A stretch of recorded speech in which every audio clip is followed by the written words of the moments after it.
Um, bulan Maret kita berbicara tentang God the Father. Bulan April kita berbicara tentang God the Son. Hari ini kita akan berbicara tentang the world of the Holy Spirit. Dunia Roh Kudus, saudaraku. Saya merasa sangat terhormat hari ini karena saya diberi kesempatan untuk memperkenalkan sahabat terbaik saya. Satu sosok pribadi di belakang semua yang sudah terjadi di dalam kehidupan saya. Pribadi yang membawa saya sebagaimana saya ada hari ini. Namanya adalah Roh Kudus. Saya pertama kali bersentuhan dengan pribadi ini pada saat saya pergi ke gereja keluarga Allah di kota Solo for the first time. My family, keluarga saya, saudaraku, asli dari Cina Daratan. Jadi kalau ditanya agamanya apa udah gak jelas. Ketika saya kecil, saya cukup nakal, saudaraku. Nakal dalam artian bukan nakal gimana, saudara. Tapi ketika kami di SD itu ditanya biasanya kayak di absen agama itu tiap semester atau tiap caturulan kayak gitu ya. Nah setiap kali saya ditanya agama, udah saya absen aja gitu, saudaraku. Caturulan ini saya bilang agama saya Kristen. Nanti next yang berikutnya saya bilang agama saya Katolik. Nanti berikutnya, pokoknya gilir aja deh. Berikutnya lagi saya bilang agama saya Islam. Nanti berikutnya lagi saya bilang agama saya Buddha. Kayak gitu, it goes like that. Sampai kedua orang tua saya ditangkap Tuhan, mereka bertobat. Mereka terima Yesus. Mereka sungguh-sungguh di dalam Tuhan. Setiap kali saya diajak ke gereja, saya gak pernah mau, saya banting tuh pintu, sudah. Saya akan selalu ngomong sama orang tua saya, papi mami fanatik gitu. Kenapa? Why should I go gitu.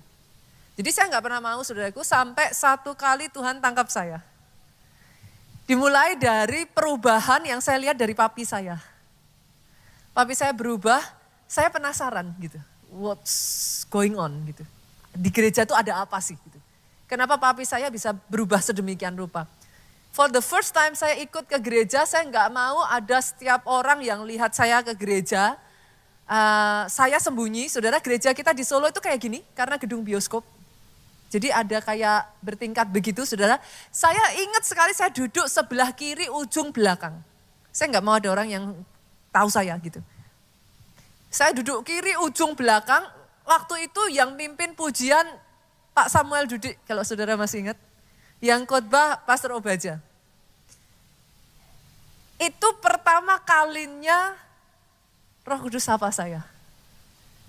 Saya gak pernah dengar suara Tuhan, saudaraku. That is the first time I go to the church. Jadi saya gak pernah tahu apa itu yang namanya suara Tuhan. Hanya pada saat saya duduk, saya menyembah Tuhan, saya ikutan kiri kanan, ada suara, itu suaranya tuh almost close kayak suara manusia begini, saudaraku. Dan suara itu ngomong dengan sangat jelas sekali, kamu di sini cari siapa?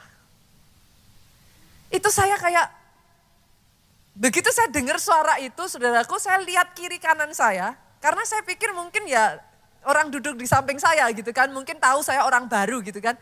Kamu di sini cari siapa? Saya lihat kiri kanan saya, kok semuanya lagi gini, saudaraku. Kan saya pikir gak mungkin ya, masa mereka lagi gini terus mereka ngeprank saya, kamu di sini cari siapa terus gini lagi, gitu kan gak mungkin, saudara. Jadi saya pikir berarti bukan. Saya lihat depan belakang saya semuanya lagi begini serius gitu.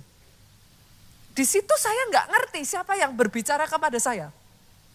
Yang saya tahu begitu saya dengar suara itu, I cannot explain to you, itu dari ujung kepala sampai ujung kaki dingin, saudara.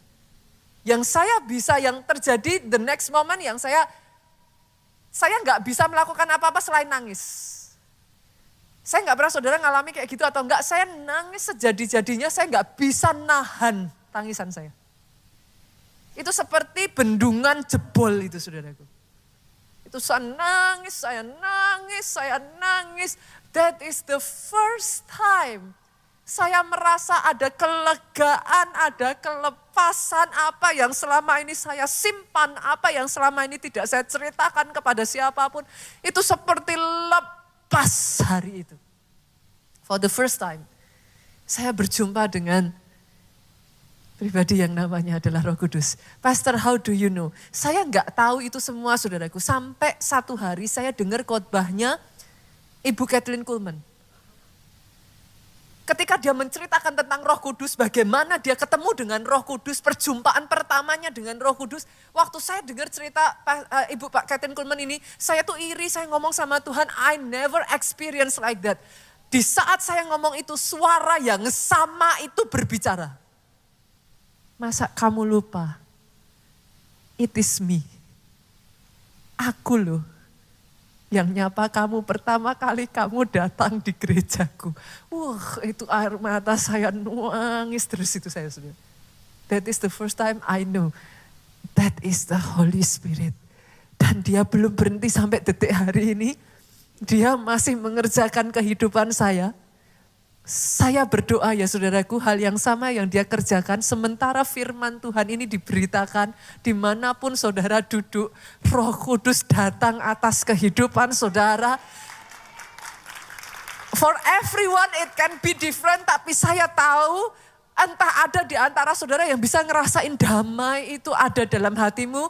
Ada sebagian dari saudara yang Roh Kudus akan berbicara dalam hidupmu. Ada sebagian dari saudara literally engkau disembuhkan. Ada sebagian dari saudara entah bagaimana engkau tahu jawaban atas pertanyaanmu. Roh Kudus berkarya. Buat pribadi yang satu ini boleh enggak saudara? Kita berikan tepuk tangan yang paling meriah. Hari ini saya akan menyampaikan satu judul firman yang berjudul saudaraku, The Most Valuable Spirit. Roh yang paling berharga, roh yang paling berarti the most high value spirit. Dia pribadi yang paling berharga dalam kehidupan saya. Oh, jadi apa ya saudara, saya berdiri di sini cerita tentang Roh Kudus for me. Hopefully saya bisa menceritakan yang terbaik buat saudara. Karena saya merasa terhormat, saya bisa introduce such a person like him gitu. Bicara tentang orang yang, setiap kita ini ya saudaraku pasti punya orang yang paling berharga dalam hidup kita. Pasti dong. Salah satunya mungkin bisa orang tua, tapi juga pasangan hidup. Kalau saudara bicara pasangan hidup, yang kita percaya, iman Kristen saudaraku, until death do us part. Sepakat? Sepakat ya? Itu sebabnya saudara, kalau saudara bicara pasangan hidup, orang tua saudara pasti akan ngomong jangan sembarangan. Betul ya? Orang Jawa itu akan ngomong kayak gini saudara, bibit, bebet, bobot. Betul? Kenapa, Pastor? Karena pendampingmu menentukan masa depanmu. Saya ulang ya saudaraku. Saya berjumpa dengan banyak orang yang tadinya biasa-biasa karena dia bersatu dengan pendamping yang tepat ya saudara. Hidupnya itu blasem, mekar.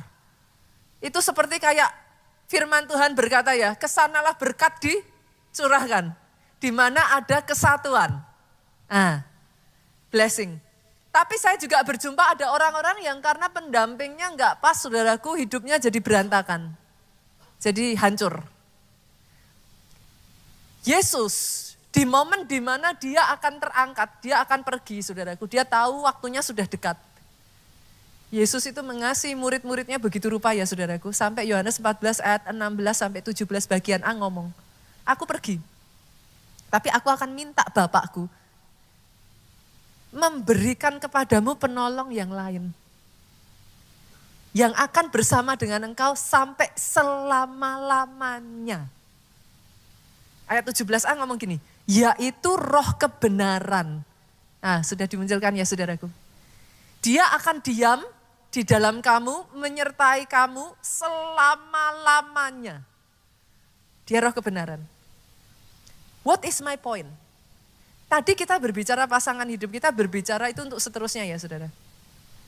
Kita berbicara ini satu pendamping yang dikirim sama Tuhan selama-lamanya. I think loh saudaraku, we should get to know him better gitu. Kalau dia akan tinggal bersama dengan saudara selama-lamanya, kayaknya harus mulai mengenal deh. Berapa banyak pasangan setelah menikah sekian waktu ngomongnya gini, lah dulu enggak gitu kok pastor. Waktu pacaran baik.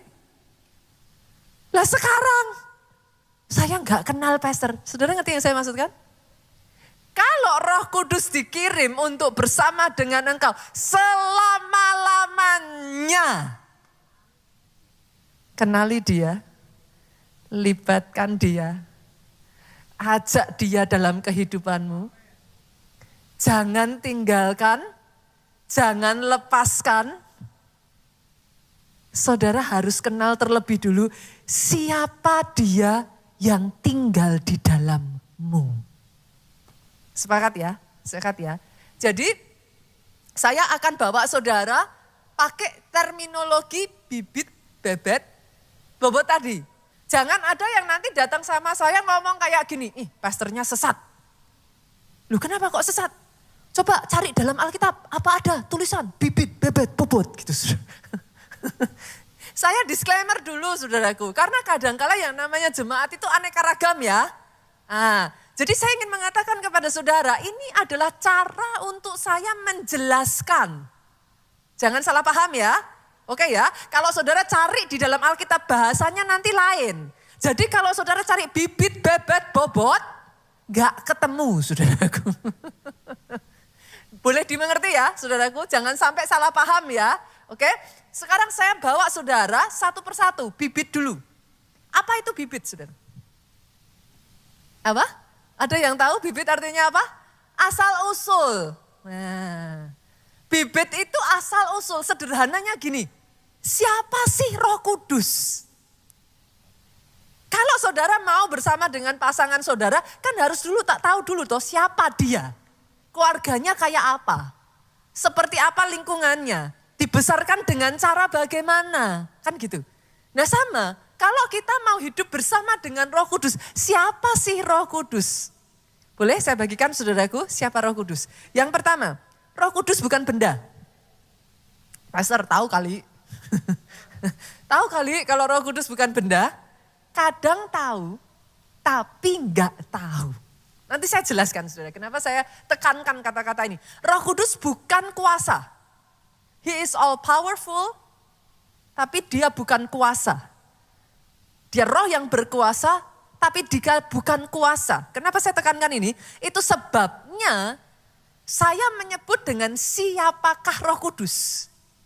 Bukan apakah Roh Kudus. Karena Roh Kudus itu adalah satu sosok pribadi. Karena dia pribadi, dia bisa diajak ngobrol. Coba saudara lihat kiri kanan saudara, karena dia manusia dan dia pribadi, coba saudaraku, say hi. Mana tahu ketemu jodoh lu, nggak tahu lu. Karena dia pribadi, dia bisa diajak ngobrol. Satu ya saudara, karena dia pribadi, dia punya perasaan. Alkitab mencatat Roh Kudus bisa didukakan, dia bisa sedih. Artinya dia punya perasaan. Nah, kenapa saya menyebutkan ini semua? Dengar ini Bapak Ibu, karena dia itu pribadi. Senggol kiri kanan, gak enak dikacangin. Gak enak dicuekin. Dia bukan benda. Bolehkah saya mengatakan ini? Sejak dari hari ini saya berdoa ya. Kesadaranmu akan the existence of the Holy Spirit. Keberadaan Roh Kudus dalam hidupmu. Itu muncul. Senggol kiri kanan lagi. Jangan dicuekin.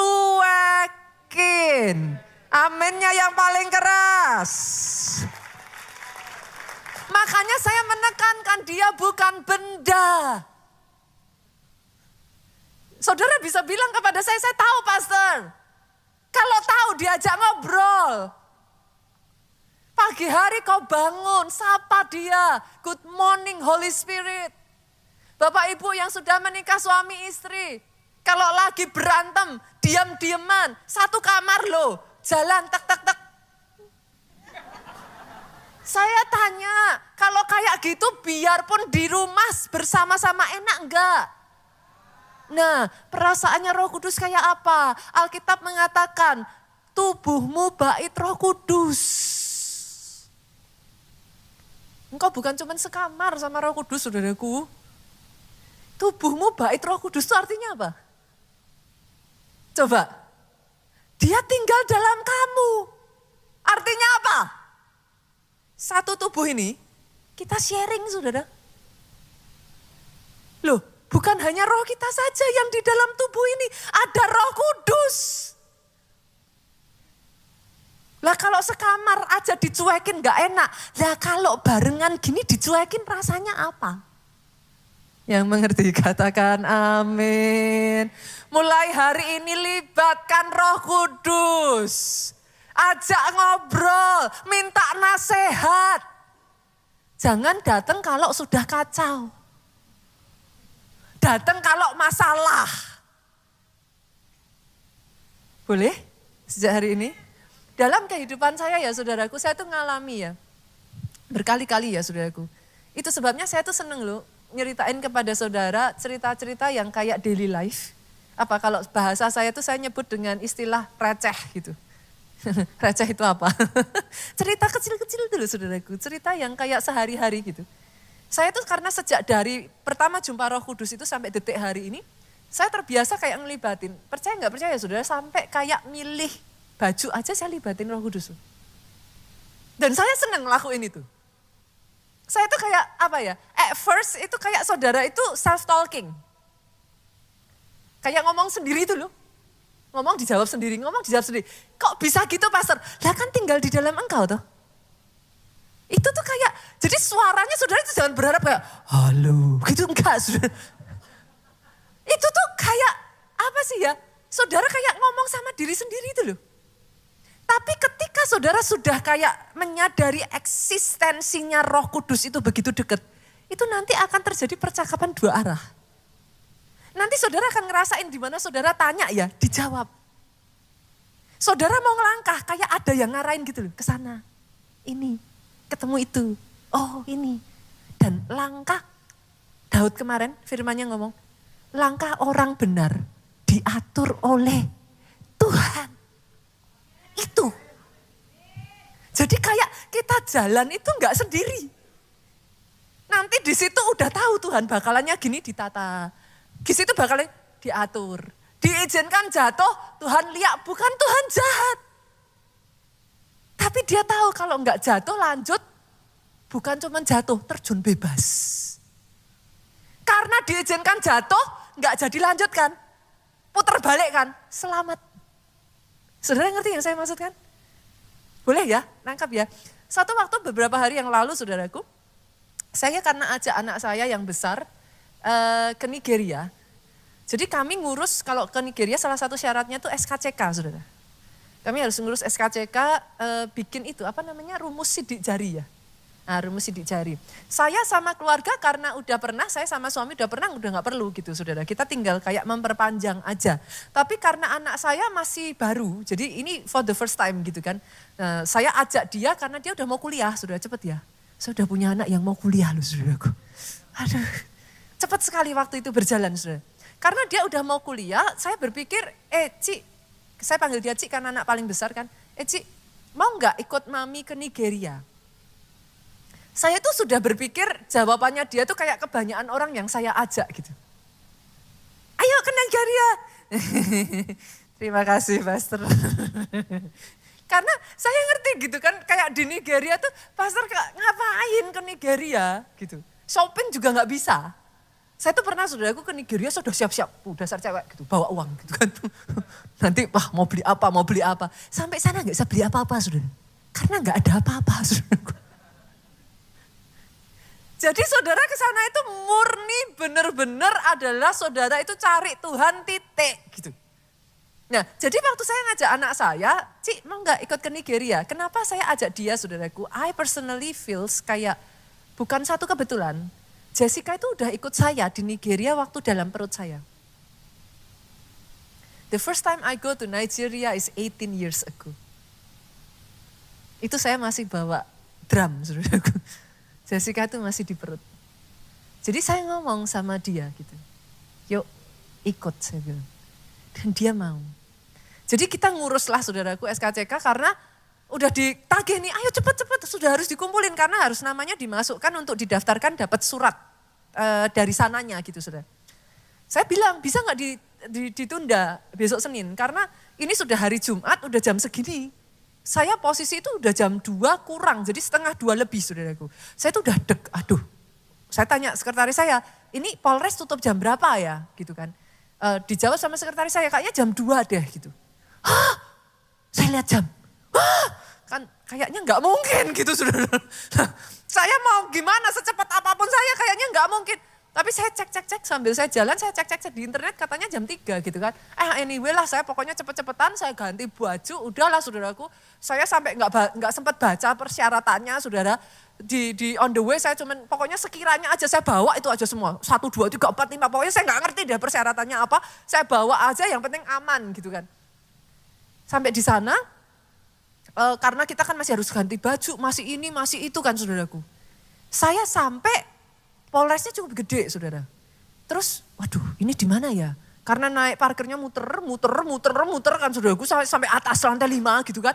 Aduh ini saya kemana gitu. Nggak tahu, nggak ada siapa-siapa, nggak tahu juga saudaraku. Saya datang ke satu gedung bilang oh bukan, gedung yang satunya lagi. Oh oke. Saya datang by the time saya nyampe saudara. Di mejanya tulisannya tutup. Saya tuh udah yang, aduh Tuhan gitu kan. Nah saya itu udah terbiasa saudara. Jadi sebelum perjalanan sampai di jalan sambil nyetir apa tuh, saya udah terbiasa melibatkan Roh Kudus. Roh Kudus tolong. Aku tahu ini waktunya udah mepet banget gitu. Roh Kudus tolong. Temuin dengan orang yang tepat. Atur ini itu dan lain. Itu tuh sudah kayak saya terbiasa saudara. Tulisan di meja tutup, tapi saya lihat bapaknya masih di situ. Saya tanya, Pak maaf, saya mau bikin SKCK. Saya mau bikin rumus sidik jari. Saya tuh tahu bapaknya tuh dari mulut tuh udah mau ngomong kayak dia nunduk ke bawah terus dia lihat papan gitu saudaraku. Saya tuh tahu dia udah mau ngomong, oh iya. Tapi sebelum dia bilang tapi saya bilang, Pak maaf ini untuk anak saya kita harus ada gini-gini saya jelaskan, boleh nggak dibantu? Dia lihat gini, tapi habis itu dia lihat saya, dia lihat anak saya percaya Roh Kudus jamah dia. Instead dia lihat gini dan ngomong, sudah tutup. Dia lihat saya dan dia bilang, oke ibu, kita bantu ibu. Saat itu juga saudaraku, syarat diminta, saya udah enggak ngerti saudaraku. Ternyata persyaratan saya itu enggak sesuai. Itu pun kayak dipahami, dibantu saudara, dengan keterbatasan yang ada, dengan cara Tuhan, dilancarkan hanya kurang dari 5 menit sudah keluar. Saudara. Jadi saya tuh kayak terima kasih Tuhan. Pastor itu kan hal biasa. Setiap orang juga bisa ngalami itu. Tapi boleh gak sih saya ngomong saudara? Biasakan mengikut sertakan Roh Kudus dalam setiap hidupmu. It feels like magic. Kayak sesuatu yang kayak secara manusia kita kayak ini harusnya nggak bisa, ini harusnya, ini harusnya apa. Satu demi satu Tuhan tata, entah gimana caranya, bisa.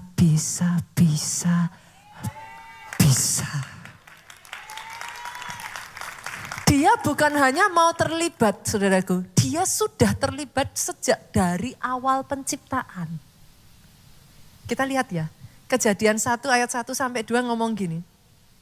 Pada mulanya Allah menciptakan langit dan bumi, berarti ini awal ya Bu ya.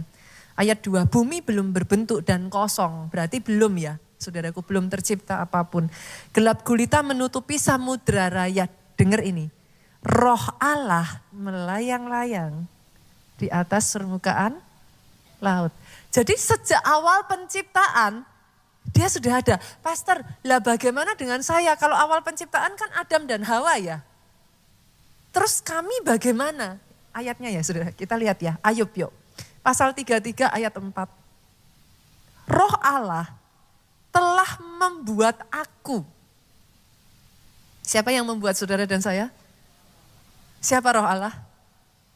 Roh Kudus. Artinya di kandungan ibumu engkau ditenun. Yang nenun itu Roh Kudus. Gak heran dia tahu sampai terdalamnya hatimu. Dia tahu sifatmu karena kan yang nenun dia. DNA-nya kan dia yang masang satu-satu. Dia tahu sampai kelemahanmu, dia tahu kelebihanmu. He is present. Bahkan sebelum ibu dan ayahmu melihat engkau. Saya baca ini, it just makes me ini aja saudaraku. Dan nafas yang maha kuasa membuat aku hidup. Ingat loh saudara, tadinya kita ini apa? Debu, tanah. Hidup setelah apa? Ternyata yang membuat engkau hidup itu Roh Kudus. Karena sebelum itu dihembuskan nafas, engkau debu dan tanah. Nih ya, saya ajak lagi ya. Ayub 34 ayat 14 sampai 15. Jikalau ia menarik, ini perhatikan ya saudara, ayat ini menarik buat saya. Jikalau ia menarik kembali rohnya dan mengembalikan nafasnya kepadanya. Saudara notice gak? Di sini ada duanya loh. Duanya loh saudara. Boleh saya terjemahkan gak ayat ini? Jika dia menarik kembali rohnya, Roh Kudus, mengembalikan nafasnya Roh Kudus kepada Bapa. Saudara bisa nangkep maksud saya? Roh Kudus yang membuat engkau hidup. Saya lanjutkan ya. Maka binasalah bersama-sama segala yang hidup dan kembalilah manusia kepada debu. Saudara mau tahu seberapa dekat Roh Kudus, seberapa dia terlibat dalam hidupmu? Every single breath. Di situ Roh Kudus. That close. Sedekat itu. Oh, saya berdoa ya hari ini ya saudara, pemahaman ini ya. Jangan dicuekin beneran saudaraku. Jangan dicuekin. Hal yang paling menyakitkan dari seorang pribadi itu kalau kau dicuekin. Engkau ada, tapi diperlakukan seolah-olah engkau enggak ada. Libatkan Roh Kudus, dia mau terlibat. Dia akan tuntun engkau, dia akan jelaskan. Satu demi satu yang kau enggak paham, dia akan ajarkan kepada engkau saudaraku. Itu sebabnya kita kenal dengan sebutan apa? Rema. Rema itu apa saudara? Perkataan, perintah yang dari Tuhan untuk kita itu bisa ngegolin ke next level. Itu rema. Kenapa rema berkuasa? Rema itu perintah. At the same time kita kalau jalanin, at the same time dia punya otoritas menjadikan yang dikatakan itu menjadi kenyataan. Karena dia perintah. Saudara kalau sudah dapat surat perintah dari atasan, yang di jajaran di bawahnya harus ikut. Itu rema. Bagaimana dia bisa memberikan rema kalau baca aja enggak. Senggol kiri kanan, baca Alkitab. Kenapa saudara? Karena saudara itu, dengar ini. Kalau aku di dalam engkau dan engkau di dalam aku, mintalah apa saja. Nah, terus saudara pakai ayat itu terus bilang, lah mana pastor? Enggak terjadi. Kalau Loh, diselidiki dulu. Ayat tuh kayak gitu, saudara. Jangan saudara nagih janjinya, tapi term and conditionnya nggak dipenuhi. Kalau aku di dalam engkau, engkau di dalam aku. Engkau di dalam aku kan Roh Kudus memang sudah di dalam kita. Jadi pertanyaannya, apakah engkau di dalam dia? Kan gitu. Kok bisa aku di dalam dia, Pastor? Firman. Pada saat kau merenungkan firman itu siang dan malam, firman itu terngiang-ngiang. Ginilah saudara, gak usah firman ya. Saudara pernah gak sih denger lagu yang racun gitu?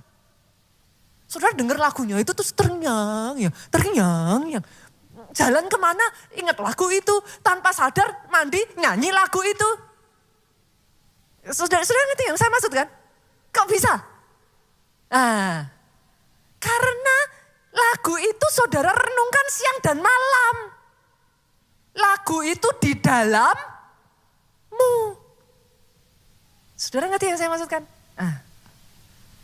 Kenapa perkataan saudara itu jadi berkuasa? Kenapa perkataan profetik itu bukan merintah Tuhan? Saya berkali-kali katakan bukan merintah Tuhan. Siapa kita manusia bisa merintah pencipta kita?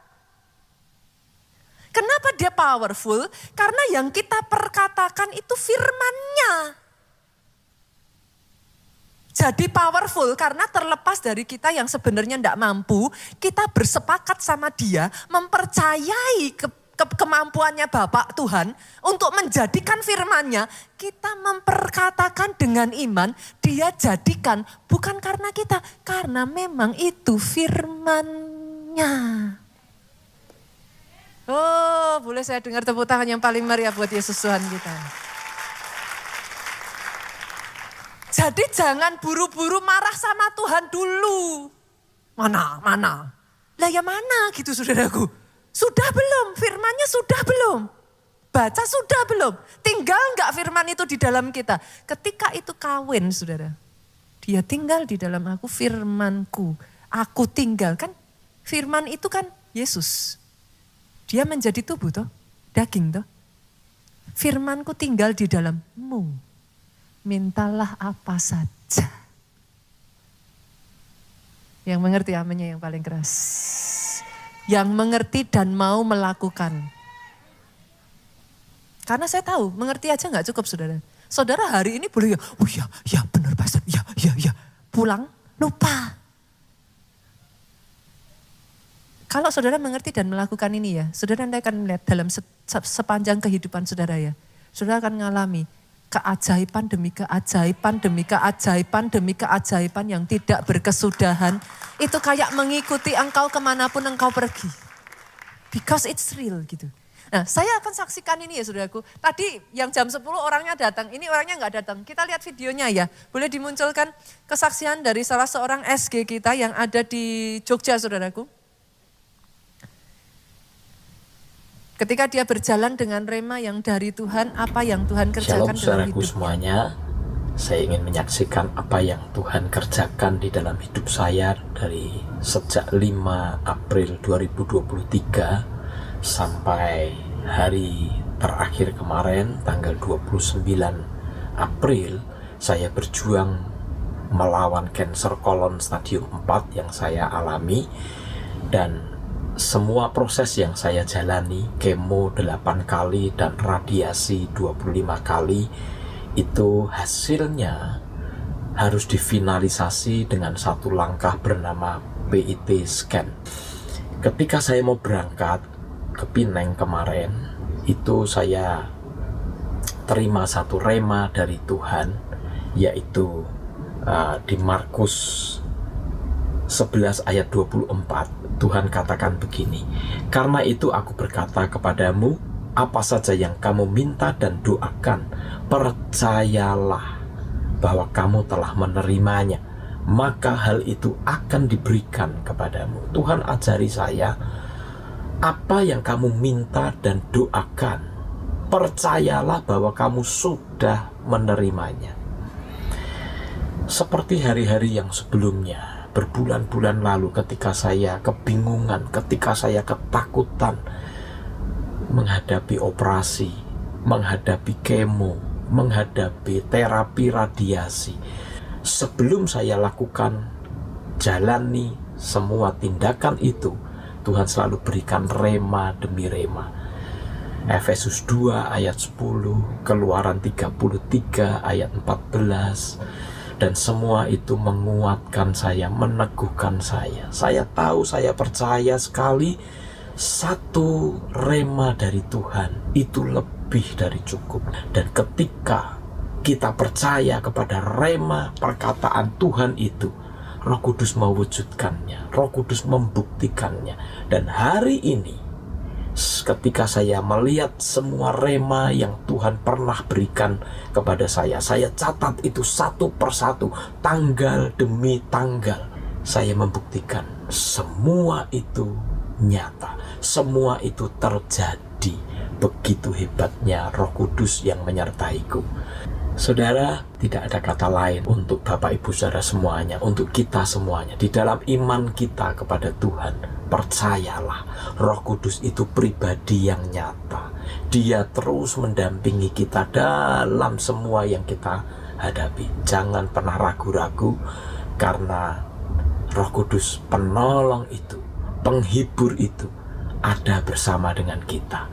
Di hari-hari yang sulit, bahkan ketika saya sudah tidak bisa berdoa lagi, Dia bersama dengan saya dan menguatkan. Berharap terus kepada Tuhan, dan pengharapan kepada Tuhan tidak pernah mengecewakan. Kemarin Jumat siang jam 2, dokter onkologi yang menangani saya mengatakan, Bapak sudah sembuh, Bapak sudah bersih. CA yang dimulai dari 1777 kemarin tinggal 4, normal, clear semuanya. Itu semua terjadi karena berkat anugerah Tuhan, karena mujizat yang Tuhan lakukan. Saya berdoa saudara diberkati oleh kesaksian ini, dan percayalah Roh Kudus yang hebat itu terus menyertai kita. Tuhan memberkati. Kasih tepuk tangan yang paling meriah buat Yesus Tuhan kita. Roh Kudus terus menyertai saudaraku. Tadi yang pertama ya, kita belajar tentang bibit. Yang kedua kita belajar tentang bebet. Bebet itu apa saudara? Ada, penampilan. Pastor, lah kalau Roh Kudus kan roh. Terus penampilannya kayak apa? Gitu kan. Kita lihat ya. Yuk kita baca 2 Korintus pasal yang keempat ayatnya yang ke-18. Bahwa yang kelihatan, multimedia boleh dimunculkan. Yang kelihatan itu berarti saudara dan saya punya fisik ya. Nah, yang kelihatan adalah sementara. Artinya kita ini terbatas saudaraku. Saya nggak bisa khotbah di sini dan at the same time saya dalam wujud manusia khotbah di PIK. Kalau itu terjadi saya rasa saudara akan lari gitu. Jadi kita nggak bisa karena kita terbatas. Tetapi lihat ini saudaraku, sedangkan yang tidak kelihatan, siapa yang tidak kelihatan? Roh tidak kelihatan adalah kekal. Dia tidak terbatas, dia unlimited.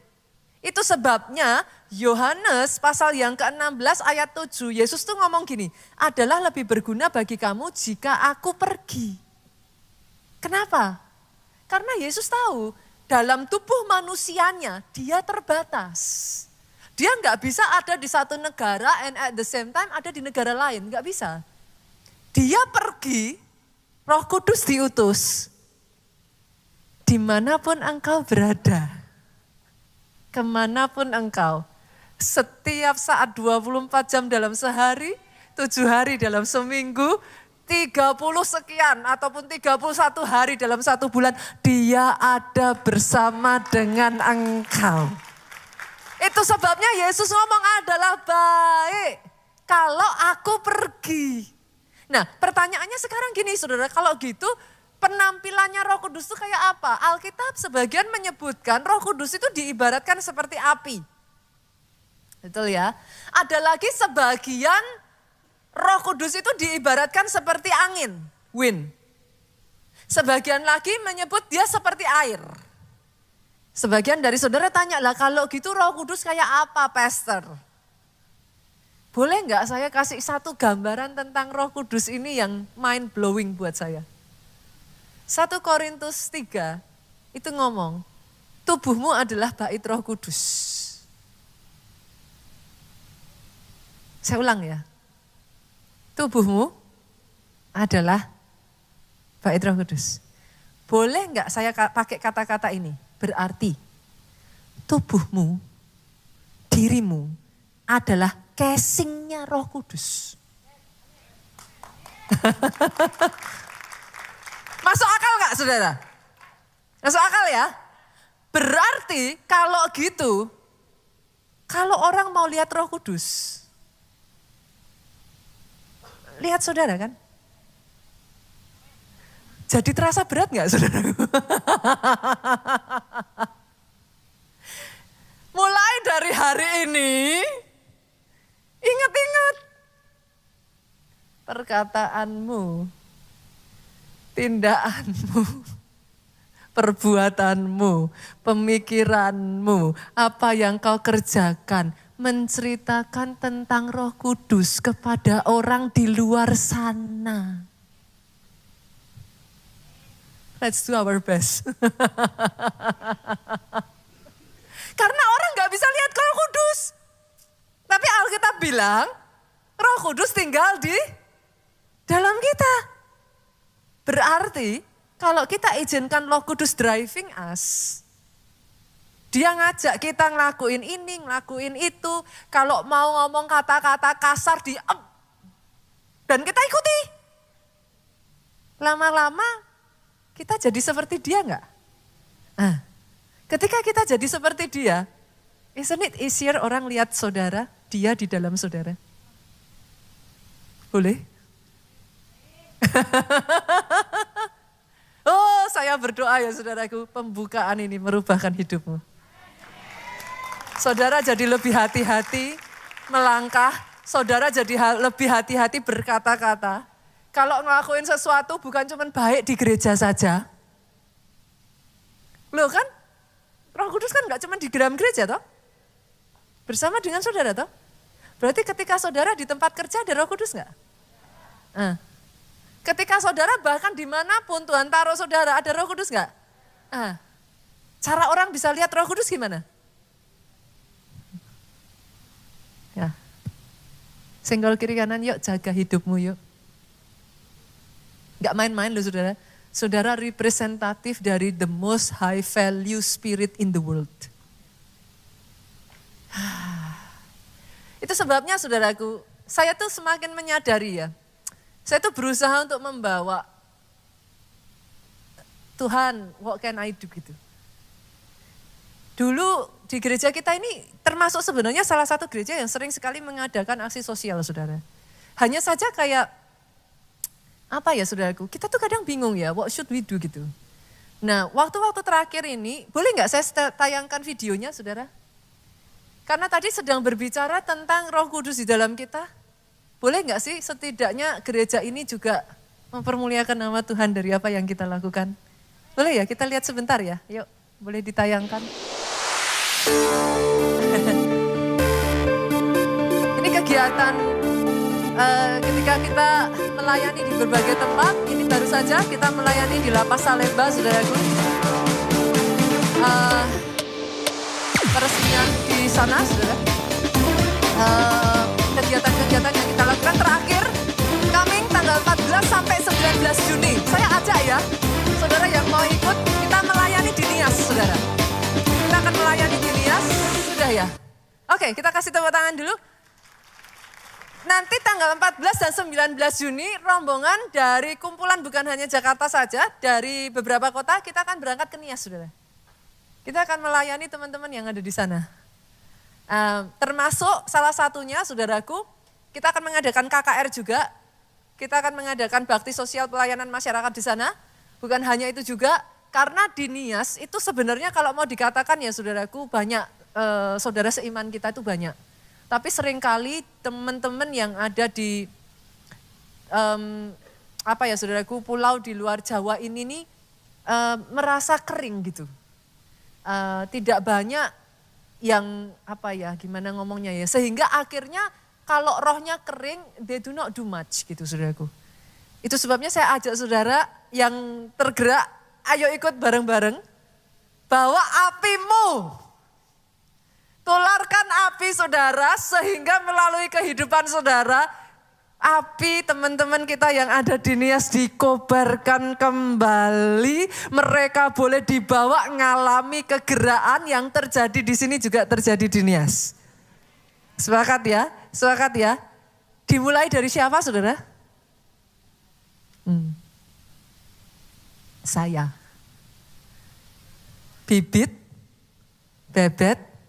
Yang ketiga, bobot. Bobot berbicara tentang apa saudaraku? Kualitas. Kita kalau mau cari pasangan hidup, orang tua kalau zaman sekarang kata-kata trennya apa? High quality jomblo gitu kan saudara. High quality jomblo.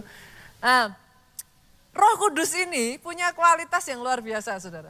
Saya ajak ya, kita lihat ya. Multimedia agak gerak cepat ya.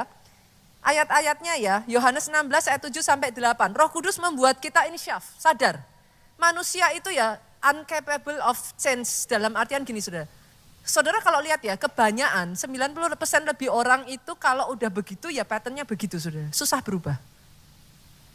Tapi ketika Roh Kudus bekerja, dia sanggup merubah manusia. Ibu-ibu ataupun suami-suami yang ngerasa suaminya atau istrinya kok susah berubah. Udah saya apa-apain gak bisa berubah. Daripada saudara berkicau dari terbit matahari kan. Minta Roh Kudus penuhi hidupnya. Karena dia akan membuat kita sadar saudara, dia akan menginsafkan. Kalau enggak susah saudara, manusia itu berubah. Doakan terus, doakan bahwa nanti satu ketika ya Roh Kudus bisa merubah hidupnya. Yang kedua, Roh Kudus itu 1 Korintus 12 ayat 3 menolong kita untuk percaya Yesus. Pernah kepikir enggak saudara? Jangankan bicara Tritunggal ya, orang memperdebatkan orang Kristen itu Tuhannya 3 gitu. Tritunggal dianggap Tuhannya 3. Enggak usah bicara soal Tritunggal lah saudara. Saudara bisa percaya Yesus sebagai Tuhan dan Juru Selamat aja. Menurut saya itu kalau bukan pekerjaan Roh Kudus enggak bisa loh. Kan? Pertanyaannya kan simpel. Pernah lihat Yesus enggak? Yang pernah lihat paling kan cuma berapa biji? Pernah lihat Yesus disalib enggak? Hah? Enggak pernah dong. Yang saudara lihat kan film. Lah kok percaya? Saudara bisa mengerti yang saya maksudkan? Saudara bisa percaya itu kalau bukan pekerjaan Roh Kudus enggak mungkin. Itu sebabnya bukan kita yang memilih dia, dia yang memilih engkau. Keselamatan adalah anugerah. Make sense ya saudara? Itu pekerjaan Roh Kudus. Yang berikutnya lagi yuk, Yohanes 14 ayat 16. Dia menolong kita dalam kehidupan sehari-hari. Lanjut lagi, Nehemia 9 ayat 20, Roh Kudus mengajarkan segala sesuatu kepada kita. Ada hal-hal kayak semua yang saya jelaskan ini ya saudara. Itu Roh Kudus membukakan. Dari situ kita tuh baru, ternyata, kayak gitu loh. Nah itu Roh Kudus yang membukakan. Nehemia 9 ayat 30, dia memperingatkan dan mengingatkan kita. Semakin saudara peka ya saudara, nanti saudara akan ngerti loh ketika dia tuh memperingatkan saudara. Kalau bukan karena dia memperingatkan saya, anak saya yang ketiga udah gak ada saudara. Karena kan placenta previa, maafkan saya kalau bahasanya salah ya, saya kurang ini juga. Jadi air ketubannya itu diminum sama plasentanya sendiri. Gak ada rembes, gak ada bocor, gak ada apa-apa, tapi air ketubannya habis dengan sendirinya. Pembunuh nomor 1 yang paling berbahaya yang terjadi pada kandungan usia tua saudara. Itu kalau bukan saya mengindahkan peringatan Roh Kudus, anak saya udah hilang itu. Berkali-kali bahkan dalam hidup saya ya saudara, kadangkala kalau pas saya udah hafal itu sampai udah kayak terbiasa aja gitu. Kalau gereja sedang dalam kegeraan, atau ada pembangunan, atau ada pengurusan ini itu dan lain sebagainya ya saudaraku. Saya tuh udah kayak terbiasa gitu saudara, nanti tiba-tiba ada yang, saya pakai bahasa Jawa ya saudara. Itu loh, saya tuh susah loh saudara, coba saudara cari saya bahasa Indonesianya apa, ngingok. Enggak seru dong nengok.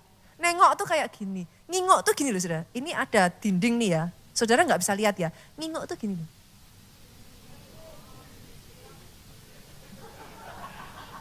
Intip gini kali saudara. Anyway, I love my language, saudaraku. Saya cinta bahasa Jawa, anyway. Nah, kadangkala saudara, saya itu bisa yang tengah malam kebangun ya. Kerasa loh saudara. Kalau ada orang yang nakal gitu ya, mau ke rumah saya untuk ngintip itu kerasa loh. Kadangkala dia bukan cuma ngintip, kadangkala nyerang. Kadangkala bukan nyerang, kadangkala jahat. Memang tujuannya mau bunuh. Itu berasa loh saudara. Bunita, kok Bunita tahu? Jangan-jangan itu bukan, itu kebetulan ya. Setiap kali ya saudara, saya ngalami kayak gitu. Saya kan cerita sama Pak Jo, semalam kok sampai 3 kali ya? Ini lagi ada apa? Karena kan itu kayak random ya saudara. Saya nggak tahu apa yang terjadi, saya nggak ngurusin di situ saudara. Pak Jo yang lebih terlibat di situ, kadang bisa itu di Solo, kadang bisa itu di Jogja, kadang bisa di kota lain. Saya nggak tahu gitu. Tapi setiap kali saya ngalami seperti itu, saya tanya sama suami saya ini kok gini-gini. Pak Jo cuma senyum. Nah itu kemarin, dia cerita gitu. Gini, terjadi gini. Oh saya cuman, oke, saya ngerti gitu aja. Nah jadi percayakah saudara ketika semakin engkau dekat dengan Roh Kudus, dia akan peringatkan engkau. Ini pribadi yang gak baik loh, jangan lanjut. Masalahnya, nah semakin engkau dekat telinganya itu dipertajamnya pada saat pagi hari kata Alkitab. Engkau berdoa, Yesus berdoa pagi hari itu dipertajam telinganya. Nah senggol kiri kanan lagi. Saya tidak ngomong loh saudara. Pada saat telinga kita mau dipertajam, di manakah kita? Saya nggak ngomong loh, kan saya cuma tanya. Nah sehingga akhirnya bukan Tuhan nggak memperingatkan. Dia sudah, kitanya nggak nangkep signalnya. Saudara mengerti yang saya maksudkan? Nah, hopefully saya berdoa ya saudaraku, benar-benar loh. Kenapa saya terus mendorong disiplin orang Kristen? Doa, baca firman, puasa, lakukan saudara. Kenapa? It's good for your own life gitu. Tuhan itu tidak memerintahkan sesuatu tanpa sebab saudara. Dia kalau memerintahkan sesuatu punya tujuan. Jadi saya ajak saudara, karena memang itu fungsinya Roh Kudus saudara. Dan satu yang saya mau tekankan ya saudaraku, Roh Kudus memimpin kita ke dalam seluruh kebenaran. Yuk kita baca Yohanes 16 ayat 13 bagian A. Pemain musik boleh maju ke depan. Tetapi apabila ia datang, ketika Roh Kudus itu datang, Roh kebenaran, ia akan memimpin kamu ke dalam seluruh kebenaran. Garis bawahi kata seluruh. Apa yang terjadi dalam hidupmu? Yang sering kali saudara itu belum mengerti, itu saudara ngomong, kenapa Tuhan izinkan? Kok gini? Kok gitu? Karena sering kali kita itu masih gelap saudara. Kebenaran itu seperti kayak terang itu loh saudara. Saudara kalau dalam gelap, sekalipun di kamar sendiri, bisa kesandung enggak?